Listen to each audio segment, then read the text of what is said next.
Hey there, welcome into the Unpaid Interns podcast. We are back and fully into spring, and we have a very exciting episode for you on this Wednesday afternoon. We are talking Little 500 with the newly appointed race director of the Little Five, Hank Duncan. Hank, thanks so much for joining us today. Welcome to the podcast. Yeah, of course, Griffin. Happy to be here. And Hank, I'll start with this. I mentioned, you were just appointed last month. Why do you take the job, and what's kind of your experience with Little Five? Oh man, that's a great question. So my heart is in Little Five. That's where it is. I had been living in Asheville, North Carolina for about a year and a half. My original plans after college were to go in the Peace Corps, but then COVID definitely spoiled that.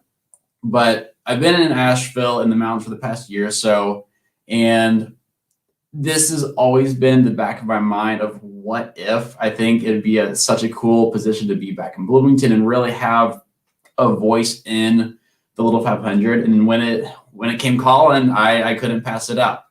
As far as my experience in the race, I got involved with the Little 500 as soon as I stepped on campus. First week freshman year, I went to that big student involvement fair in Dunn Meadow. I saw a booth for Forest Cycling, had some bikes. I didn't know anything about them, but I knew I liked bikes.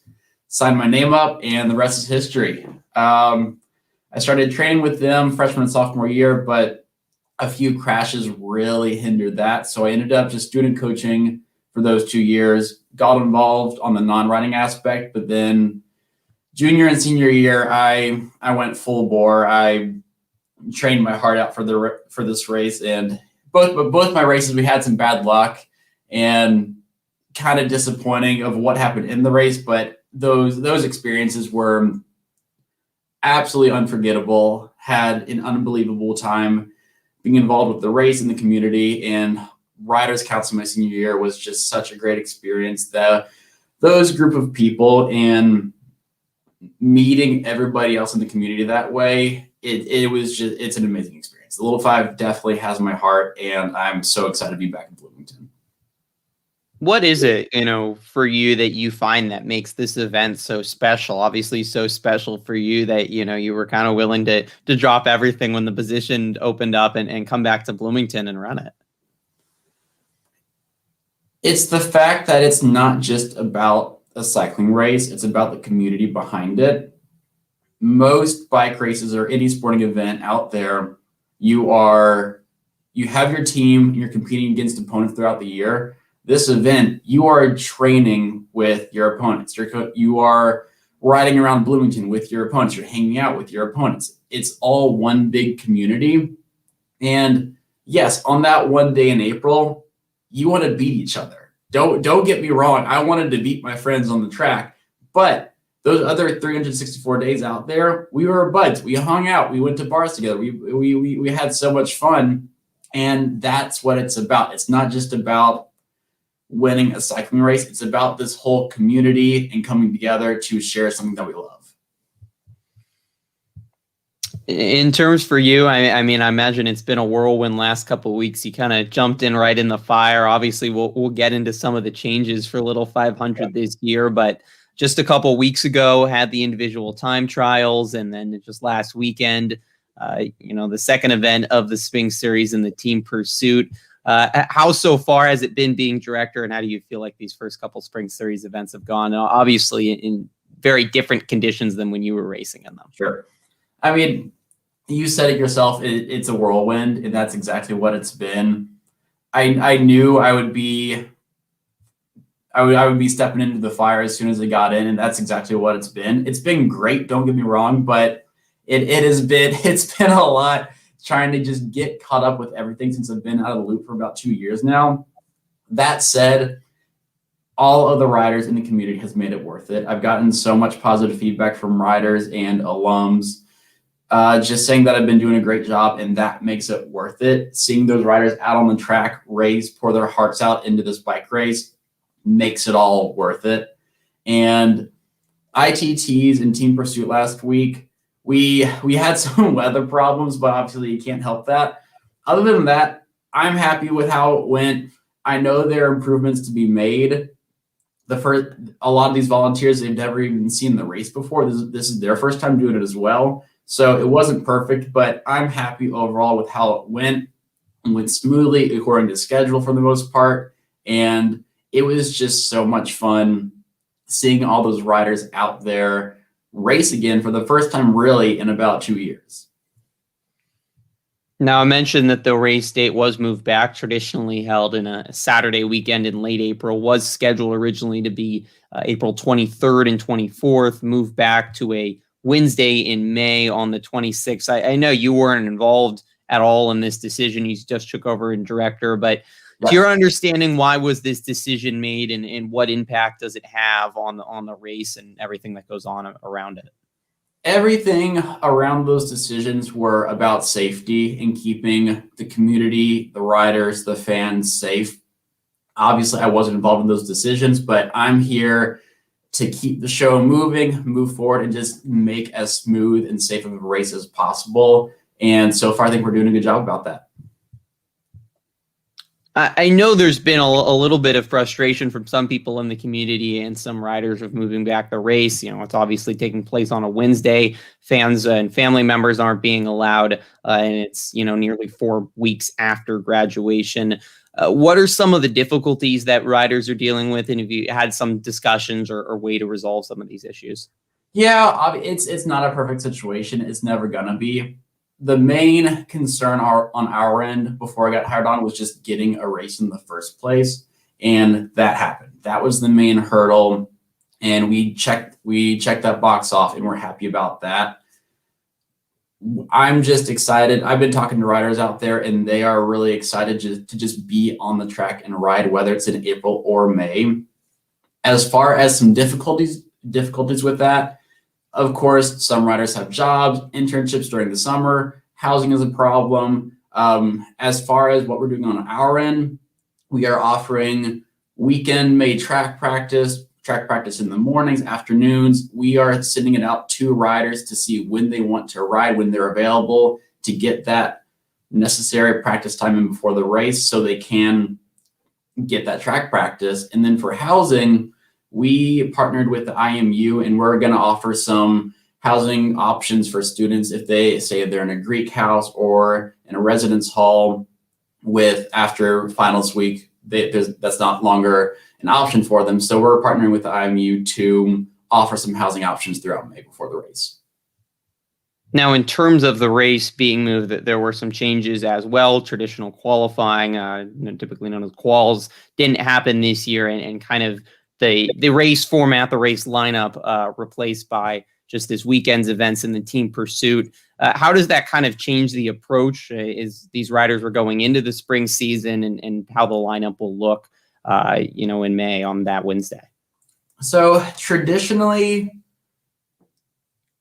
the quals is the week after spring break, and during spring break and right before quals, every team is practicing exchanges. Generally, whoever has the best sprinters and who has the best exchanges has the best quals time. With this year, it's a little bit opposite, where team pursuit, that is usually that spring series event, which shows who is the deepest team, 1 through 3 or 1 through 4, and who has the best legs to make it through all 100 laps or 200 laps of the race. That's more of an accurate picture of who the real strong teams are. That said, because teams have been working on team pursuit drills and true intervals, they haven't been working as much on exchanges. So now that teams have their pits and are starting to prepare for the race itself, now they're starting to work on exchanges, but they're a little bit behind on that. So that training mentality that we usually have in a normal year, it's a little bit flip-flopped, where at first we're working on exchanges, getting that chemistry down and those smooth exchanges going through. This year, it was more of working on those 15-lap intervals, and then afterwards, then we'll work on chemistry. Now, you mentioned training, and, people maybe that don't follow the race super closely don't know, but as you said, much more than race day or even a couple months. It's really a year-long training process. I know I was talking to some racers last year and talked about some of the trips they take into national parks and places all across the country to go train with their teammates. Obviously, a lot of that isn't possible this year, and even getting together with your teammates has to be, you have to consider the pandemic as an issue as well. How challenging has it been for riders, and how they kind of adapted to training with their teammates and with their coaches this year? It's all been a challenge, honestly. Nothing has been ideal this year. As far as traveling, I know some teams have gone down to Florida for their normal training trips, but most teams stayed up here and rode around Bloomington, Southern Indiana to that extent. As far as training normally, usually people just train with groups and other teams in Bloomington. They'll meet at the sample gates, go from group rides from there. And so that hasn't been the biggest change in the world, but you're right, traveling has definitely been restricted. And we've had some teams go out and do their training trips, but most teams have stayed in Bloomington. What even, training in Bloomington, have there been challenges? How have teams adapted to that? I know it's pretty typical, during the winter months, you obviously train inside, and certainly with the amount of snow in Bloomington. Well, I guess for people that don't know, what does a normal training year look like leading up to Little Five, and what maybe this year did riders have to do? Yeah, that's a fair question. So in a normal training year, typically teams will start off with long base miles, long, easy rides in the fall. Probably around August is when usually the training starts to pick up again. What we did, we would ride 6 days a week, and about 4 or 5 of those rides would be easy, one long ride in there, but most of them are just conversational pace, riding to have fun, but just getting long hours in. And then you'll have 1 or 2 hard workouts a week at most, just to kind of keep those fast twitch muscles going. As you get into the winter, that's when you'll get more interval workouts, but they're longer intervals. So maybe 10 to 20 minutes long instead of those like 3 to 4 minute long intervals. So you'll have interval workouts, but it's still pretty long intensity. And then usually once the track opens up in February and March, that's when you're getting into either race specific intervals of, if you're a sprinter, you're going to be doing 2 by 10, 30 seconds on, 30 seconds off, just really high intensity, short intervals, and get those race specific muscles good to go. For me, I was more of a long set guy. So I would do a lot of 7 to 10 minute intervals, occasionally sprinting because I was a bad sprinter. I needed to work on that, but mostly those longer intervals because that's what I'd be doing in the race. But generally fall are your long, easy miles. Winter, your longer intervals, but a little bit more intense. Spring is where you have the most intensity in shorter intervals. The workload gets shorter because the workouts are shorter, but the intensity is a lot higher and your legs just feel dead at the end. This year, it was fall and winter were pretty similar, but there was always that uncertainty of whether or not we were going to have a race, when the race would be. And so I'm sure that did affect training in some way or another. But as far as indoor workouts, I'm pretty sure for most teams that stayed how it normally is, where you're with your team on rollers or on a trainer and you put in some race tape and watch that, and that's your Saturday morning. That seemed pretty typical this year as well. The only big change was no spring break, and quals was not a thing this year. So team pursuit was the big qualification for the race, and then the race was pushed back a month. So that kind of altered training plans a little bit in that respect. With those changes in training plans, and obviously you mentioned the difference with having ITTs instead of quals, and not as much focus on transitions or handoffs early in the spring. Is there kind of an expectation that maybe the race will be slower this year? In part, could be more accidents or things like that, just because it's been such a strange year? Honestly, I would see it as, for years where the field might not be as safe as normal because we haven't had racing in 2 years, usually that makes the race faster, because those top teams, they don't want to have to deal with any chance of crashing in the field, any team that shouldn't be there being there and ruining their chances. So usually you have the top teams just going out like a firecracker and just spreading out that field. And any team that can't hang on, they can't hang on, and then they're not on the pack to cause havoc later. What is some of the strategy, that goes on when you have 4 riders, you have all these teams, both at the men's and women's race? Obviously you raced in it a bunch of years. What's the strategy that goes on, leading up to race day and what you're planning, and then on race day with your 4 riders? The first thing with strategy is you need to know your rider's strengths. For our team in 2019, we knew we had a great sprinter, so we were planning to just sit in the pack, not pull, wait for the sprint finish. I know I'm just looking at the list of riders. There are a few really, really strong sprinters out there in the men's and women's field. So I could see a lot of teams just sitting in the pack. They want a slow race because the fast race makes those 2, 3, 4 riders really weak, and then they can't get that top sprinter on fresh as a daisy on for lap 190, 195 for the end. But there are also those teams who might not have a true sprinter, or just a really deep team 1 through 4, who they don't want a slow race. They don't want to try to out sprint these other sprinters out there. So they want to go early, go hot, and really push the pace. So it really depends on your rider's strengths, how deep you are, and if you have a true sprinter at the end.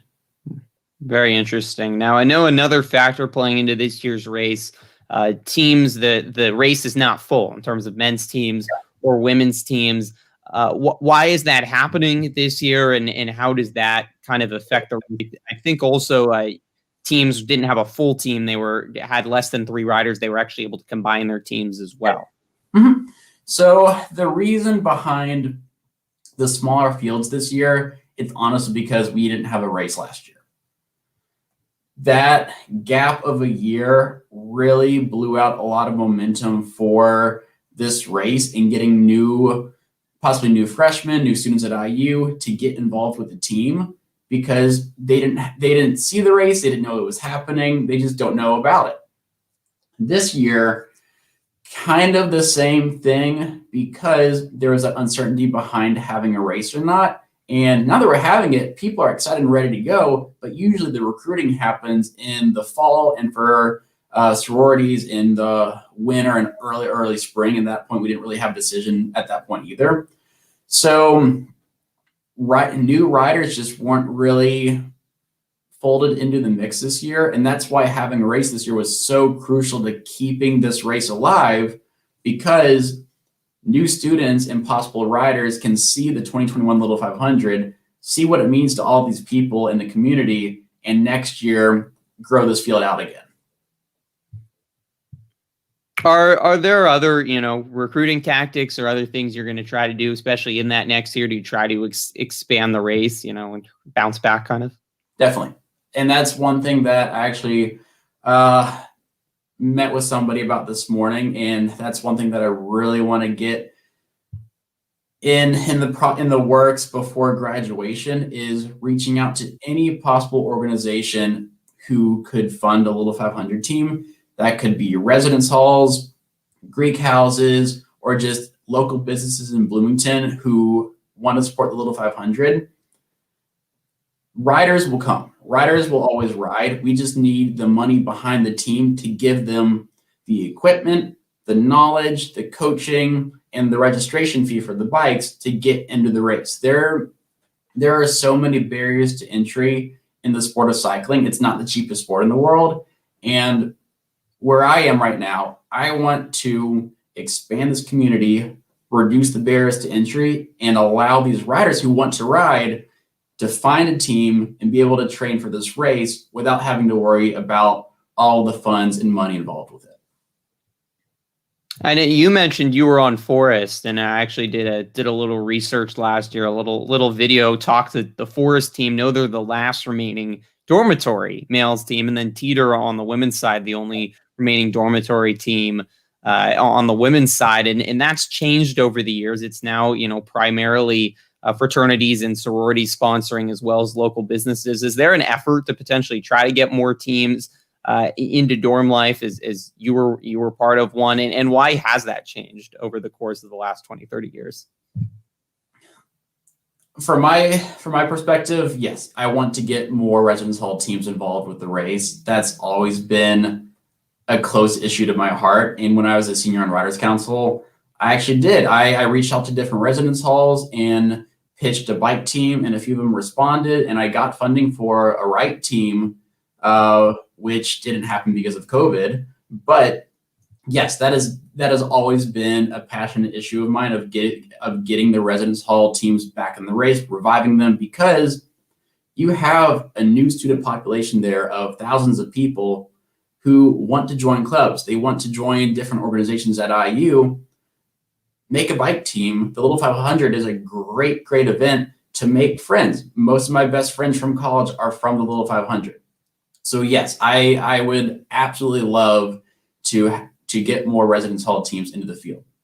As far as the decline of residence hall teams in the past 20, 30 years, it's really a shift in culture of what students get involved with when they come to college. Back in the day, your residence hall, those were your friends. That's who you hung out with. There was a sense of pride of where you lived. Now you might have some friends on your floor, but you don't necessarily know who lives below you or above you in the residence hall. And you're getting involved with so many different clubs and so many different organizations in the IU community that there's not really enough time or opportunity to get involved with your residence hall unless you're on the residence hall government or something like that. So a Little 500 team, in my mind, would definitely revive that spirit of, I live in Forest, or I live in Wright or Briscoe, and I have some residence hall pride there. It would get fans into the stadium for a race, and there's a nice population of students who are willing to join organizations, and I think a bike team could be one of those. One thing that when I'm ever, interviewing or talking to athletes at IU, I think about is the time commitment and how they have to juggle their classes and their social life and their athletics. Now, most of the athletes in IU's 24 sports are at least on a partial scholarship. So that helps them out a little bit, and they're fed as well. Obviously, with Little 5, you don't get any of that, but in some ways, it's like a full-time sport, especially in the spring. What are the challenges of kind of juggling your time and the mental and emotional and physical exhaustion, I bet, especially in the spring, that you're pouring into this race? You're absolutely right. There is a sense of mental and physical exhaustion when you're training year-long for this one day in April. I know I got burnt out from it, especially it's those winter months when you're training indoors 5-6 days a week and you can't go outside, you can't go to the track. That's when you start to get burnt out because the race is so far away that you can't really envision it. And you also can't bike outside, and it gets to you sometimes of, why am I doing this? But once that track opens up in February for rookie week, all of it disappears and you're back out there riding with your friends, and it is truly an amazing feeling. But you're right, it is a big time commitment to truly train for this race. People say that it's like training for a D1 sport, but you're doing it for an intramural cycling event. And that's just something that riders have to deal with, to be honest. If you want to train to be the top, you have to put in the time. And that's the deal with anything. If you're training for Little 500, there will be things that you need to put to the side. I remember my freshman and sophomore year, after I got in those bike crashes, I asked myself, am I ready to throw away all these different cool clubs I'm involved in to train just for biking? And I said, no. And I did WIUX. I did soccer commentary and radio shows and sports analytics, all this stuff. And then junior year, I decided, okay, I'm ready. And I felt fine. I think those two, I could have ridden for 4 years, but I rode for 2 and I didn't get that burnt out. I felt fine and I'm happy with my experience. Obviously, everybody's different, but it's really about what you want to put first in your life. And I gotta say, out of everybody I've talked to who's a Little 500 rider, I have never run into somebody who regrets training too much for this race. I will say, Hank, you mentioned WIUX, which I'm proud to be a part of. I mean, you got the good broadcasting voice, so a little bit disappointed you didn't stick with that, but you seem satisfied with your decision not to go into sports broadcasting. I am definitely satisfied with my decision. However, I have to say, if I did not get this gig as race director, I would have definitely asked to to come back and be the color commentator for one of the Little 5 races. That would have been fun too. You've got the voice and the knowledge of it for certain. A few more questions for you, Hank, before I let you go. I know you're busy. You got more spring series coming up, missing out coming up this weekend. We kind of touched on it. It's been 2 years now since the last race. Just for the community, for some of the racers that started training last year and have never raced in it, or upperclassmen that haven't raced in it since they were very young, what's just kind of the meaning of having it back? With kind of the excitement level as race day is just a little over a month away now? It's that passion for why they even got in this community in the first place. The Little 500 is such a weird race, or the Little 500 riders are such weird riders because most of them train for one race in a year. That's unheard of. That's how special this race is to them. And the fact that they've been training for 2 years now without a race, and now they finally get one. Oh my gosh. I can't express how much excitement I would have if I were a rider to finally get back on that track and just ride. I remember last week at ITTs and this weekend at Team Pursuit, I tried to introduce myself to most of the riders out there, say hi, ask them how they're doing. Their enthusiasm and that emotion was palpable when they got on that track and rode. It was a painful 4 or 15 laps. It definitely was. But afterwards, every one of them were so excited to just get back out there and race. That passion they have for just being out there, cycling with their friends and competitors, it showed through, and it was great for me to see how much positive emotion they have for this race, just because it's a special community. It's really a special community of riders. I do want to ask you a question. I think I saw you put out in one of your emails to riders. Next week is based on the original date, would be Little 5 week, traditionally called, world's greatest college weekend. Obviously, a lot of those events cannot happen due to the COVID-19 pandemic. One of the reasons the university moved the date. What are you kind of telling riders, and what do you want the community to know about trying to stay safe next week and that weekend that would traditionally be Little 5? Be smart. Please be smart. All of these IU officials, police, they are going to be on edge that weekend. And we have heard from multiple IU officials that if Greek houses, other organizations are caught violating different protocols and COVID guidelines, there will be punishments, and I'll have to enforce punishments on the riders as well. So if you're a rider, tell your organization to please be smart. Don't host big parties, and be safe COVID-wise, because there will be repercussions for the race, and I don't want to have to go through that, but I will if necessary. We've talked a little bit about, changes obviously this year, but improvements in the future that you want to see. Any broad things from Little 5 or other specific changes that now as race director you're hoping to improve, especially as we look to get back to normal for the 2022 race? I would love to get the alumni back involved with this race. It is, again, I talked about how crazy and passionate this rider community is. Former riders are even crazier and more passionate, and I want to get them back involved. They have tons of ideas of how to improve this race. I'm just one person with one experience and one perspective in the Little 500. I want to get their help in how to improve this race. I've already had a bunch reach out to me with different ideas for next year.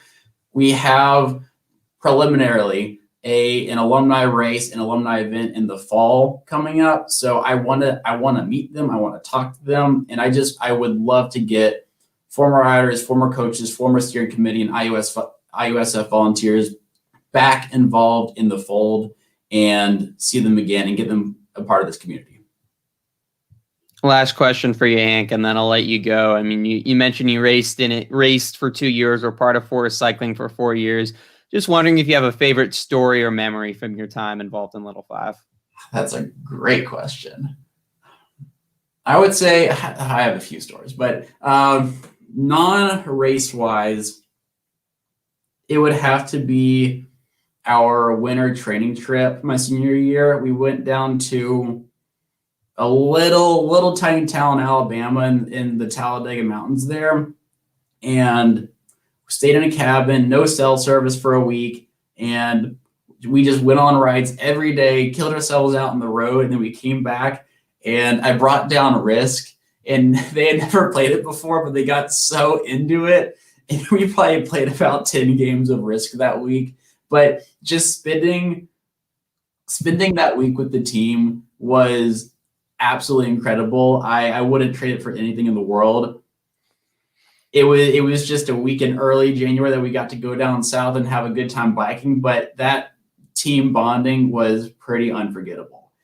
As far as the race itself, I would say my first race in 2018, my junior year, I was planning on being the second rider out on the track.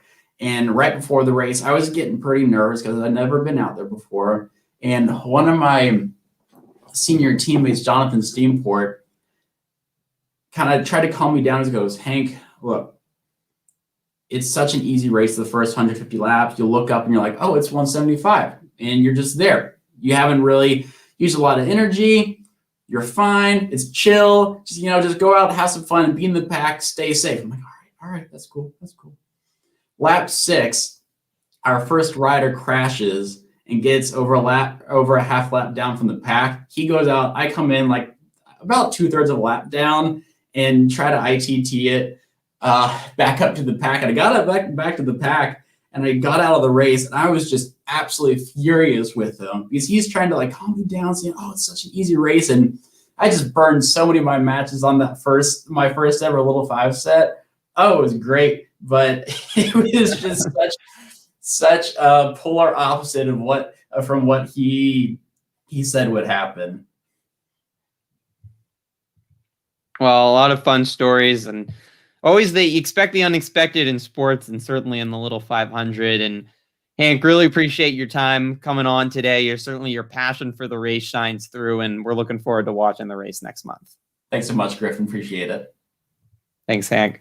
That will do it for today's episode of the Unpaid Interns podcast. If you'd like to watch the Little 500, as we mentioned earlier, the public will not be permitted in, but it will be broadcasted on IU's website Wednesday, May 26th. The women's race is at noon that day, and then the men's race at 4. So just a little bit over a month from now in May.